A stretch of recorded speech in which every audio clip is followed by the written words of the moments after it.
রাস্তাঘাটের অবস্থা ভাই বেশি খারাপ, কাজকর্মতে যাইতে অসুবিধা হয়ে যাচ্ছে, মানে এক কোমর পানি। ওইখান থেকে হাঁটতে হাঁটতে হাঁটতে হাঁটতে এখানে আসছে, আবার যাবো কমার্স কলেজের ওইখানে। পুরা অবস্থা বেশি খারাপ, পুরো এক কোমর পানি, আমার পুরো প্যান্ট পুরা ভিজা। ওই ব্যাংক এসে ওই দিক থেকে আসছি ঘুরে ঘুরে, পুরো এতটুকু পানি, অবস্থা বেশি খারাপ ভাই। গত 4 দিন ধরে বৃষ্টি হচ্ছে ক্রমাগত ভাবে। তো মানুষের দুর্ভোগ প্রতিনিয়ত বেড়ে যাচ্ছে। মানুষ কর্মমুখী যারা তারা খুব কষ্ট করতেছে, আর যারা ব্যবসায়ী আছে তারা ব্যবসা করতে পারছে না, কারণ জলাবদ্ধতা তৈরি হয়ে গেছে। প্রত্যেকটা মোড়ে মোড়ে জলাবদ্ধতার কারণে মানুষ মুভমেন্ট করতে পারছে না।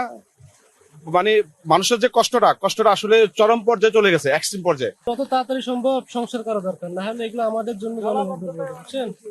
এগুলা আমাদের আসলে কি বলবো, হয় অফিস বন্ধ করে দেওয়া দরকার, আর নাহলে জলবদ্ধতা সমস্যা সমাধান করা দরকার। ঠিক আছে, কারণ এই সকালবেলা এসে মাজা কোমর পানি দিয়ে হাইটে যাইতে হয় অফিসে। ঠিক আছে, এগুলা আসলে ঠিক হচ্ছে না।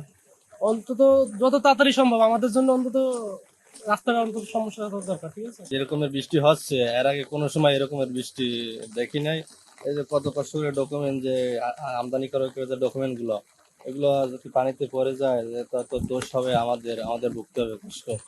কোটি কোটি টাকার ডকুমেন্ট, চট্টগ্রাম শহর হচ্ছে অর্থনীতির এতে আমাদের অনেক দুর্ভোগ। এই যে শিপিং এজেন্টে যেতে হয়, ডিউ আনতে হয়, ডিউ একদিন ড্যামেজ খেলে পরে অনেক কোটি কোটি টাকার ড্যামেজ আছে, এই জন্য আমাদের অনেক কষ্ট হয়, দুর্ভোগ।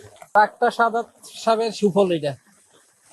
উনি বলছে পানি নাই, পানি উনি আসে স্পটে আসে না, তো উনি স্পটে আসলে না দেখতে পারতো পানি আছে কিনা।